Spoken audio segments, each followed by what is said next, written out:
ಸಮಸ್ತೆಯ ಮೈಸೂರು ಜನತೆಗೆ ಶಿವರಾತ್ರಿ ಹಬ್ಬದ ಶುಭಾಶಯಗಳು.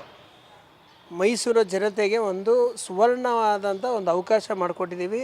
ಶಿವರಾಮಪೇಟೆಯಲ್ಲಿರೋ ಶ್ರೀ ಕನಿಕಾ ಪರಮೇಶ್ವರಿ ದೇವಸ್ಥಾನದಲ್ಲಿ ಏನು ಅಮರನಾಥ್ ದೇವಸ್ಥಾನ ಹೆಂಗಿದೆ, ಅಮರನಾಥ್ ಗುಹೆ, ಆಮೇಲೆ ಏನು ಆ ಲಿಂಗ ದರ್ಶನ ಮಾಡೋಕ್ಕೆ ಎಷ್ಟೋ ಕಿಲೋಮೀಟ್ರ್ ಇಲ್ಲಿಂದ ಕಷ್ಟಪಟ್ಟು ಜನ ಅಲ್ಲಿಗೆ ಹೋಗೋ ಅಂಥ ಒಂದು ವಾಡಿಕೆ ನೋಡಿದ್ದೀವಿ.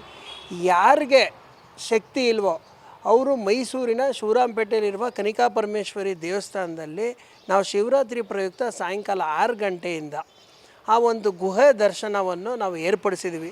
ಭಾಳ ದೊಡ್ಡ ಮಟ್ಟದಲ್ಲಿ ಈ ಒಂದು ಕಾರ್ಯಕ್ರಮ ನಡೀತಾ ಇದೆ.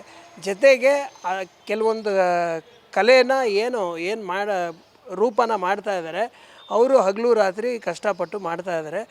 ತುಂಬ ಅದ್ಭುತವಾಗಿ ಮೂಡಿ ಬಂದಿದೆ. ಅದನ್ನು ಮೈಸೂರು ಜನತೆ ಎಲ್ಲರೂ ಬಂದು ದರ್ಶನ ಮಾಡಲಿ ಅಂತ ಒಂದು ತಮ್ಮಲ್ಲಿ ವಿನಂತಿ ಮಾಡ್ತೀನಿ.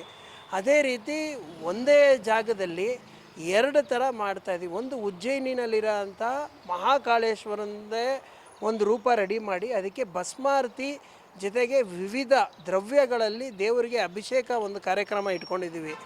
ಇದು ಎಲ್ಲೂ ಯಾವುದೇ ಕಾರಣಕ್ಕೂ ಮೈಸೂರಲ್ಲಿ ಎಲ್ಲೂ ಮಾಡ್ತಾಯಿಲ್ಲ.